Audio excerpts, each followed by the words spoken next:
Hey, what's up, everyone? This is First Reaction TV. My name is J Mart. Today we're going to be watching a video titled "The Moment Jordan Peterson Asked a Hard Question About Trump to Bill Maher." I'm actually a fan of Bill Maher. I like Bill Maher. He is a leftist liberal. I don't agree with, a lot of things he says or some of the things he says, but I like Bill in general. He says what's on his mind. And he says what he sees. I don't have a problem at all with Bill Maher. Jordan, I don't know if you want to consider him a conservative or not. I really don't know what he considers himself, so I'm not really going to speak on it. I know he does a lot of free speech stuff. So I don't know. I like both these guys. I think both of them are very smart. So I'm going to try and listen to this with a non-biased perspective, as hard as that can be, and try to look at this from a neutral point of view and react to it. But make no mistake about it, it's locked and loaded. Can I ask a Trump is like, why outsider can't I get question this? about this? Yes, I mean, I've please. been listening to all of this about Trump and watching how this conversations go in the U.S. And I have one question about it. I mean, there's all these people in the U.S. who are on the conservative side who are aligned with Trump for all sorts of reasons. And there's all this tension around his presidency and attempts to pull him out of his office for various reasons. And, like, what do you think will happen if that comes to pass? What do you think will happen to these people that have identified with? So just to kind of touch base and I guess set the narrative here. The video said it was 4 years old, so President Trump would have been in office, and I'm guessing what Peterson is alluding to was, Trump was being impeached basically every week, every week of every month during his presidency. So I'm guessing that's what he meant by pulling him out of office. So just kind of wanted to get that out there, that this is not a recent video. It is 4 years old. So let's go on and see where this leads. With Trump and like, how is it that that Democratic types, for example, are holding out their hand to say to these conservative types, sort of like, welcome back into the fold? Because it looks to me, from an outsider's perspective, that your country is polarizing in a way that's not good, and that people are going after Trump. And I understand that. It's not like I don't understand that, but there's all these people that elected him and that are identified with him, and they're not taking this well, And so, well, they're not. It's not. And you might not think they're very bright and all of that, and they're backwards and. Yeah, see, I mean, just like even the audience laughing there. I mean, it's so condescending, and it kind of shows like where things were back then. Like that was through like the Hillary Clinton, deplorables time frame, and that type of stuff, where anyone that possibly could have voted for Trump, must be wearing a cut-off flannel and having a Confederate flag in the back of their truck. Like that's how it seemed like all Democrats at that point in time viewed every single Republican that voted for Trump, and it was all their fault and the country was ruined. Like that was kind of the Democrats' point of view back then. And what Jordan's saying here is that, well, what I think he's trying to say is like, look, if you pull Trump out of office, like, what are you guys expecting to happen? Like, you're gonna try and impeach him, but all these people elected him, and you're saying that all of them are stupid and they're not smart, and now you're trying to take the president away, because before the Democrats have gone on this the last 3 year big lie story with Trump refusing the election results, and refusing to concede. The Democrats, they threw a 4 year pity party there, and basically, like they tried to impeach Trump pretty much every week. And I mean, it was a crazy 4 years if you weren't into politics back then. Like it was crazy. And all of those things, but But you know, you need to have respect for the rest of your citizens, and if your country isn't going to pull itself apart, and I really see this happening from an outsider's perspective when I come down here. And I lived in the States for a while, and it wasn't like this before.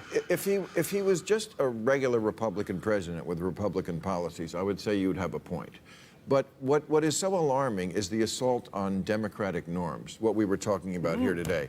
Things like threatening to put people in jail, threatening to put journalists in jail, wanting military parades, praising dictators, wanting to be a dictator. I mean, we are at a moment here. I try to impress on the people who are too young to remember a lot of presidents and a lot of elections, how incredibly different this is than anything that ever came before. I never much liked the other Republicans who were in office, but I have a renewed respect for them. George Bush and Mitt Romney. See, I'm going to say this, like I said, prior, I like Bill Maher. I think he's incredibly smart, but I don't always agree with him. And see, what I heard there was that things aren't normal, and that scared a lot of people. That scared a lot of Democrats. That scared a lot of Washington elitists back then. Like, that scared them. Like, they were terrified, and I think they still are terrified of Trump, regardless of where or how you feel about him. They were terrified of him, and I think they still are. Saying that. I think Bill Maher was alluding to President Trump's meeting with, Kim Jong-un, which it actually made history. And I actually, I'm not an expert on foreign policy, but I mean, I thought it was good that, at least the United States made some sort of contact. I mean, Trump made history by doing that. The rest of it, the way the election and stuff played out, and, things are a mess currently, obviously. So I mean, that's what Bill Maher was more worried about back then. That's why he's calling Trump a dictator, was because he's saying that Trump didn't want to leave office, and he was afraid that he wouldn't leave office if he lost the next election. And Bill did kind of hit that one on the head here. Would not have tried to pull this shit. They just wouldn't. What about Nixon? Nixon got caught, and he gave himself up, basically. Well, although this president makes the Watergate burglars look brilliant. Right. Well, but it seems to me that it's not. Point. We can be as tough as we're being on the president. I think we should, for all the reasons you just said, Bill, without telling his supporters that they're stupid, without saying basket of deplorables. If we want to bring them around to what I would say is a more enlightened kind of thinking, and if we want them to see Donald Trump as someone who's turned the presidency into one long infomercial for Mar-a-Lago, we can. See, I agreed with I have no clue what this guy's name is. I agreed with everything he said until I think it was the second to last thing and the very last thing. Until he said a more enlightened way of thinking. That is such a condescending liberal remark to say to anybody. That's almost like calling them a deplorable.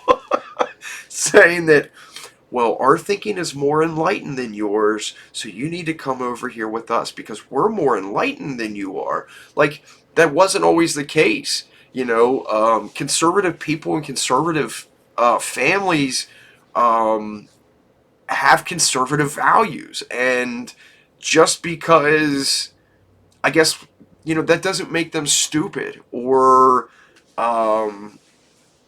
not thinking in an enlightened way. It was just, the second option to that was another Clinton, elitist that a lot of people honestly just didn't relate to.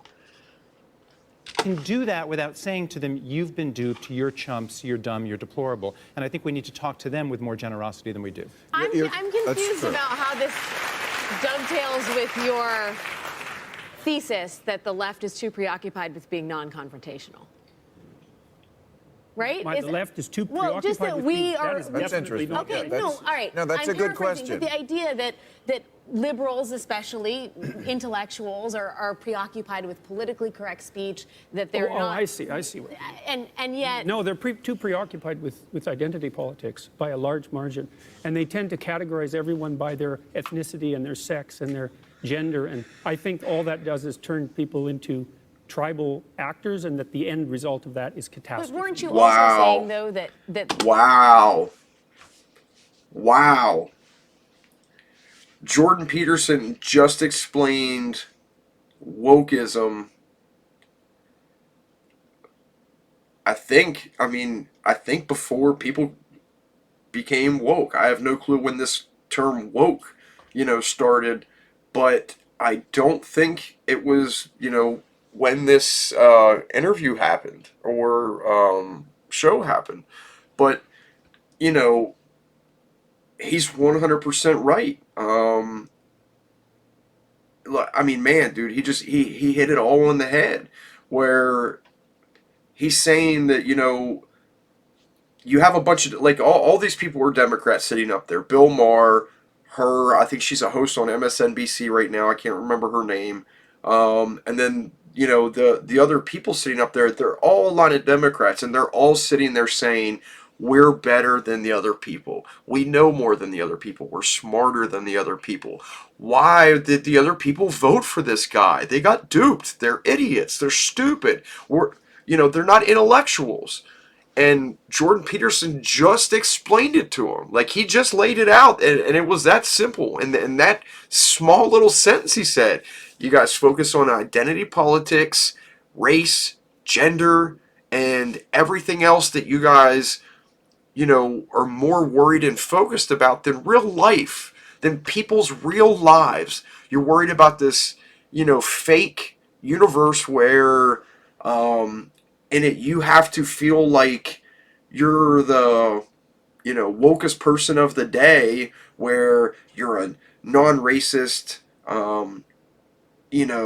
ally, helping the just all of it, and that's not what politics was ever about. Like, if you look at teenagers nowadays, like, say a teenager actually pays attention to the news, they have no clue that the President of the United States and that politics had nothing to do with race and gender, and if you're a trans person, or if you're gay, or if you're a lesbian, or Hispanic, or African American. Like, they have no clue that politics had nothing to do with those things.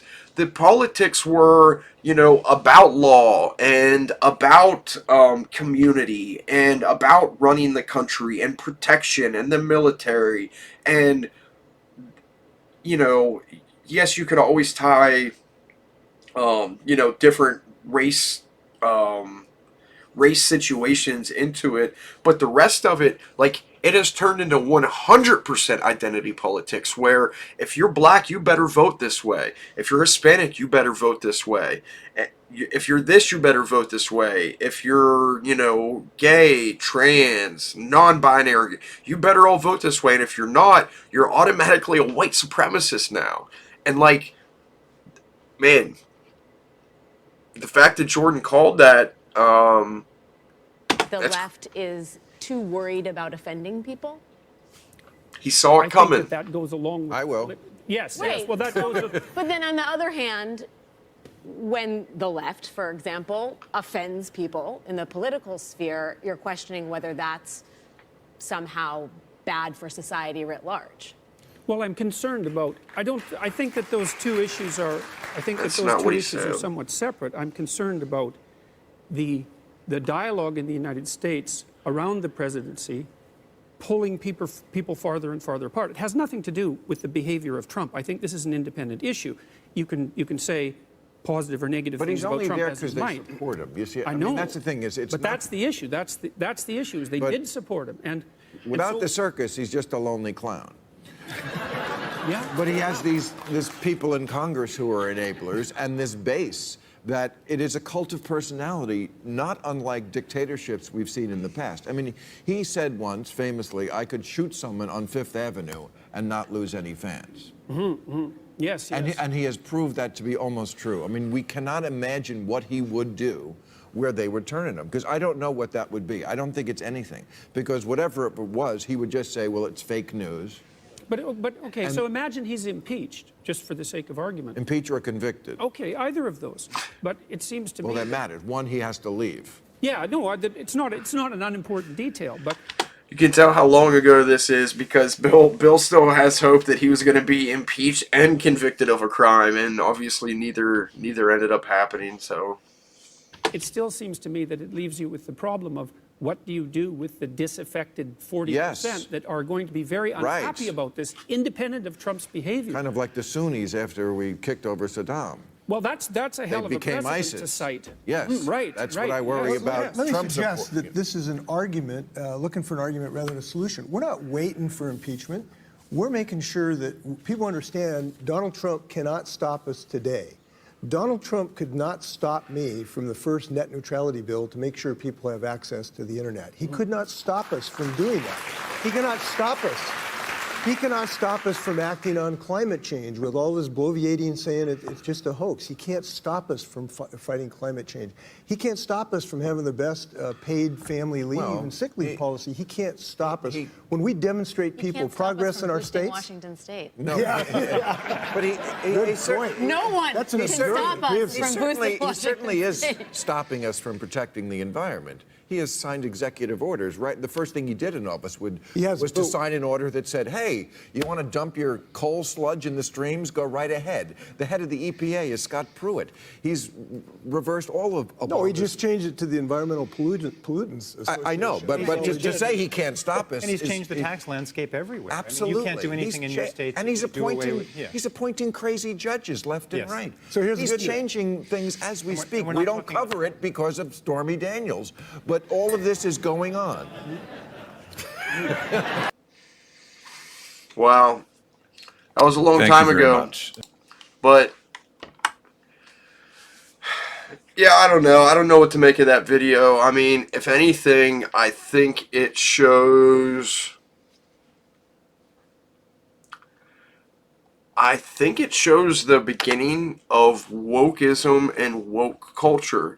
That, like, if you go back and watch old videos or go back in time and relive some of this stuff, like,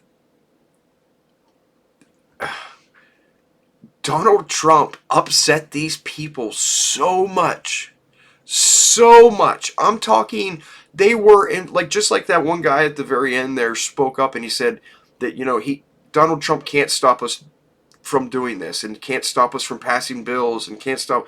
You're right, he couldn't. And, like, that's, if all the people, you know, in government had that mindset, like, Donald Trump didn't stop any of those people from doing their jobs. Like, they all still could have, but they were all focused on, Bill Maher just said it, Stormy Daniels. That's what, you know, the Democrats in the Senate were more worried about. And, you know, the Democrats in the House, that's what they were more worried about. That Stormy Daniels, and we're going to impeach him, and we're going to do this, and he's going to jail. And, like, they were absolutely obsessed with it.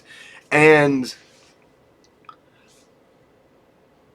I think it rattled them so bad to the point where things weren't the norm anymore that it has, I think it's what bred woke culture in the first place, that the Democrats were already in this point of view of playing identity politics where it was every single minority possible. You know, if you belonged to a minority or if you thought you were a victim, you needed to be on the left and you needed to be a Democrat because big bad Donald Trump was a racist, a homophobe, a xenophobe.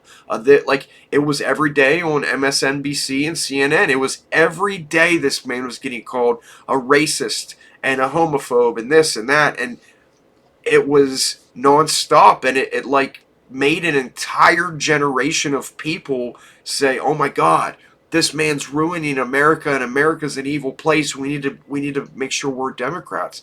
And I think it even fed more into this identity politics, and it bred woke culture. Like Jordan Peterson, I think, called it out, and you're seeing the birth of woke culture right there and then. Like, that was the birth of it.